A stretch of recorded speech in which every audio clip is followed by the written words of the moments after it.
Hey everybody, back here at the TDR Trade of Black podcast. I really appreciate everybody for logging onto the live stream earlier this week, and we had a lot of great feedback. So again, thanks for all the comments and questions that you guys contributed throughout that day. We got some pre-records going on here because we want to give updates as we're here in a brand new week. We'll be recap basically what we saw at Mary Jane Berlin as we welcome back the sponsor of this podcast all weekend is Advanced Nutrients and Big Mike. Good to see you again. Good to be back on. I know. Well, we got you on the first day, and now that we're halfway in, is the time people see this is at the midway point of the actual seminar. What's the big takeaway so far? Man, this place is wild? Busy. You go over to the other hall, it's like a sardine can. The sardine can is moving our way, and this is Friday. Saturday, Sunday is absolutely going to be insane here. We're prepared. We're ready for it. I pulled up at an Uber this morning, and I overheard the line saying, "How long you been here in line?" They said 4 hours.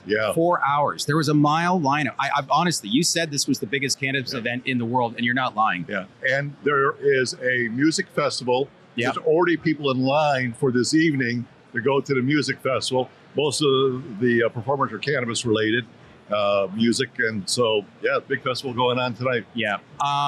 So some interesting stuff that I've learned in the last couple of days is that it's just the growth opportunity and what we're seeing obviously in the European market.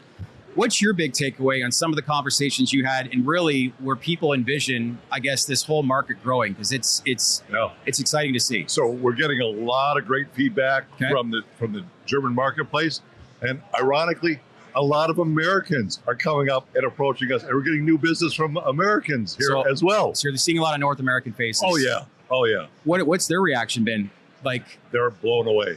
This is another reality. One side of the Atlantic, you have I don't want to say doom and gloom because reform can change that like that. Absolutely. But it's nice to see the positive sentiment that's going on here. And in some ways, there's a lot of people, and I think a lot of Europeans don't truly understand where this could go.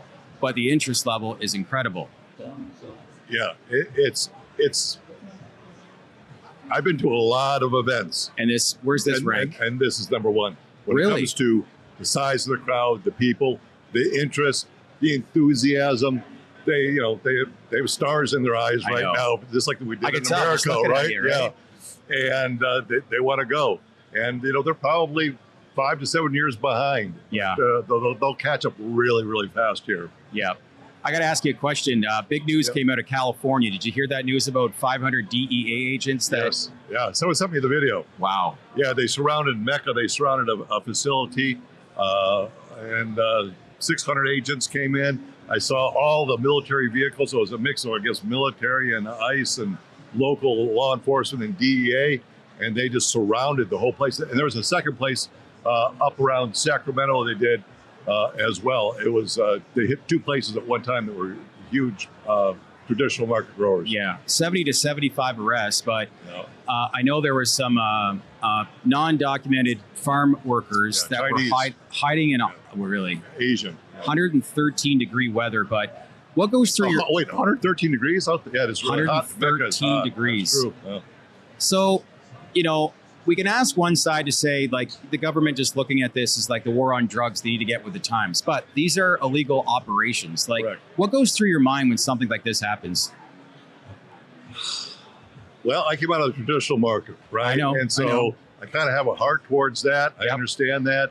But at the same time, look, they've got times have changed. Times have changed. They have to get it under control. And if you really want to get rid of the black market, change taxation that we have in America when it comes to the legal markets. That alone is going to keep the black market alive, heavy taxation. And here you're not going to see it because they treat it like a normal business. Right. Yeah, I agree. You've had a lot of lobbying powers. I said a number of podcasts before. You had Brian Lanz, who was involved with the Trump administration on before. Have you ever had any conversations with the Governor Gavin Newsom? Many times. I had him this close to a tax holiday to just drop the taxes for, we're talking about 6 months, just to see the difference, what it makes. Because there's a curve that says the higher you tax, the less revenue you make. And I would think that they would make, and in fact, I know they would make more revenue if they reduced the taxes, 100%. And there'll be a lot more people working, and it would take care of the legal market would flourish. Yeah. How does he view the industry? Do you know? Does he know enough about it? Because a lot of politicians, does he? Yeah, they're other than his policy and what the Democratic policies are right now, he's an intelligent man. Of course he is, yeah. And very articulate, and he on top of everything. He understands what's going on. Now, why he doesn't move on it and reduce the taxes, it's hard once you get on that tax money coming in.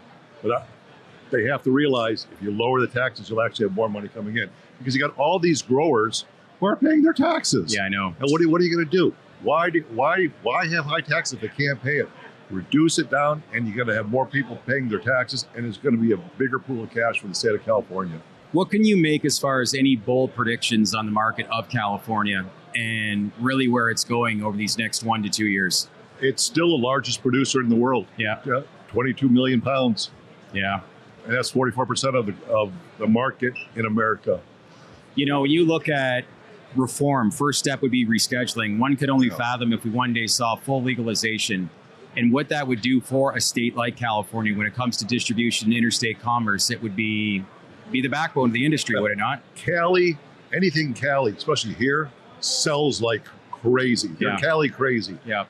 And I've told Gavin many times that if you take California's Napa Valley and you put together the French wine production and you mash them together, that's how powerful California is to cannabis. Yeah, I know. It's 40 million people. I look at Canada and that's the population right there. Yeah. It's a big market.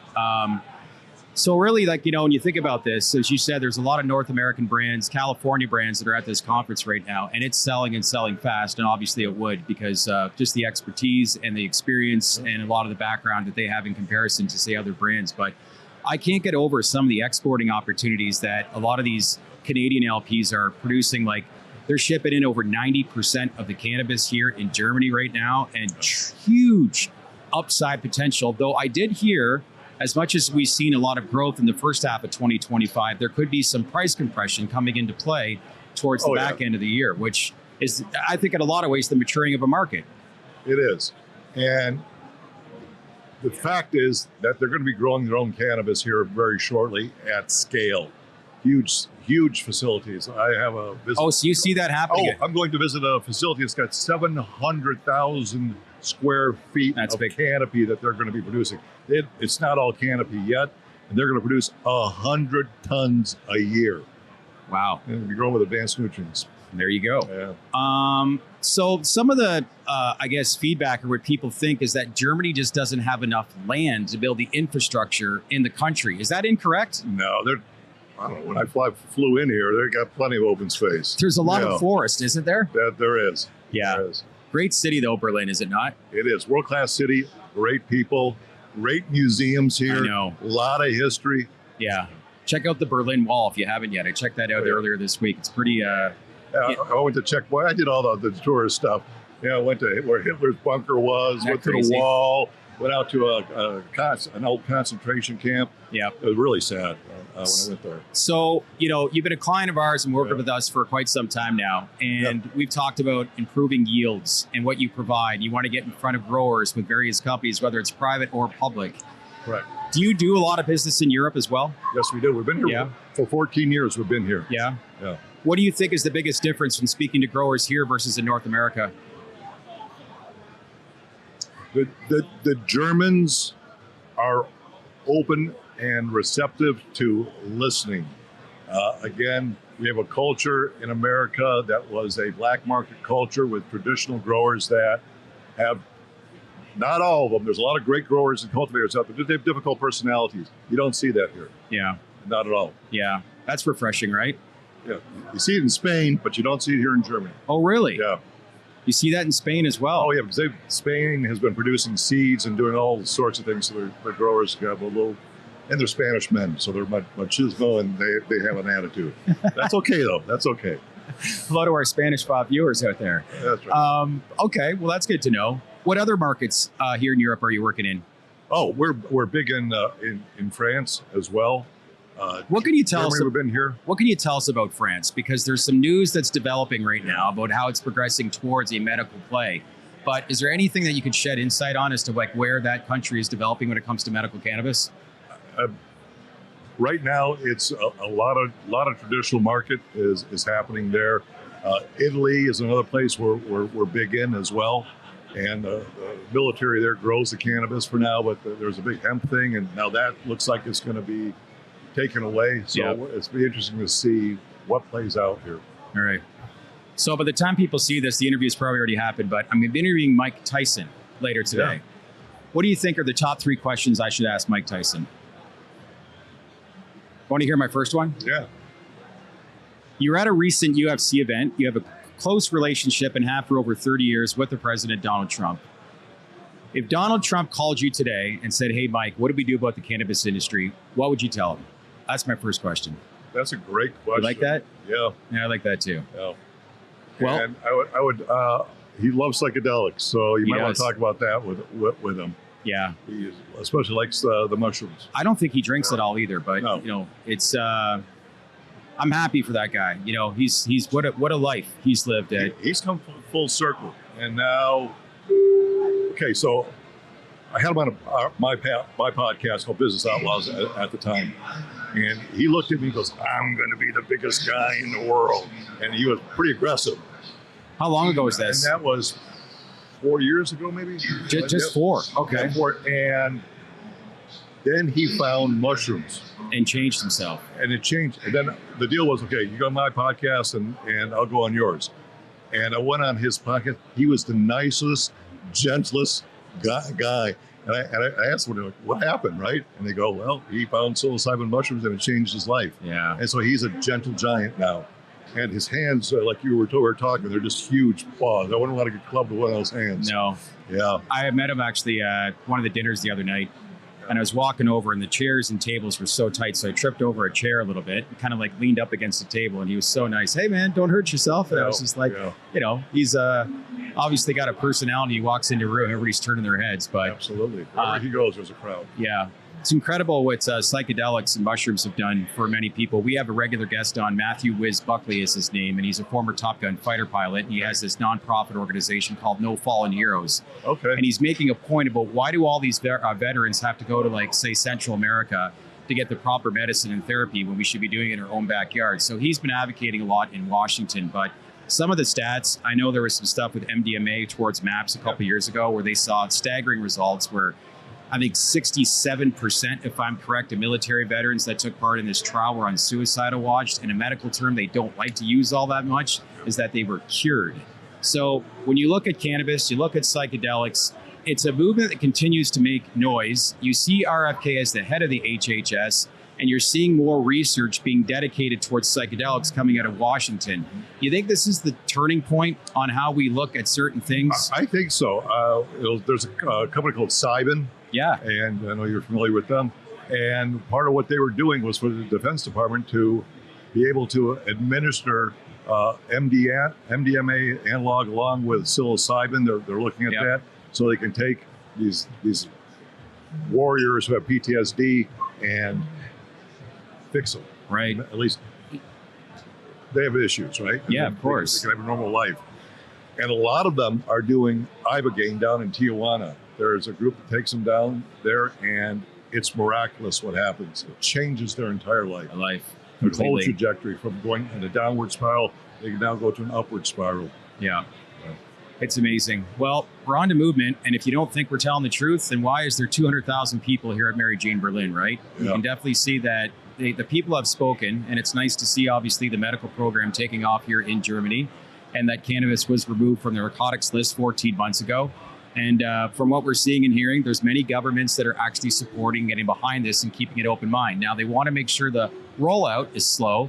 Telemedicine, in a lot of ways, in some countries has grown too fast to the point where they've taken it away. And I think slow growth is actually a good thing versus spiking and seeing, like, are we just prescribing it too easily without actually really identifying what the issue is?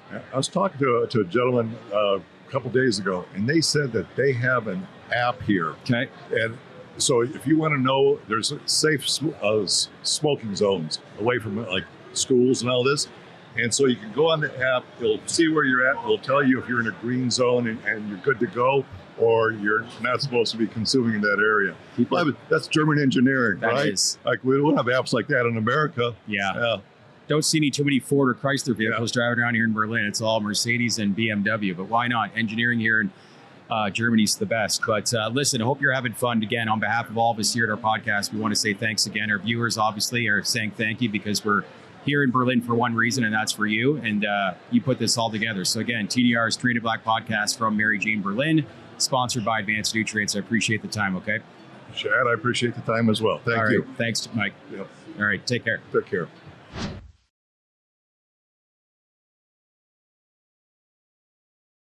Hey everyone, we just eclipsed 50,000 subscribers on our YouTube channel. We want to continue to grow this community. So if you haven't done so, make sure to subscribe now. We'd appreciate it very much here at the TDR Traded Black podcast. As usual, let's keep the conversation going. So leave your comments below and we'll get back to you with any feedback that you want to learn more of. In the meantime, enjoy the rest of your day and we'll see you next time on our latest Traded Black podcast.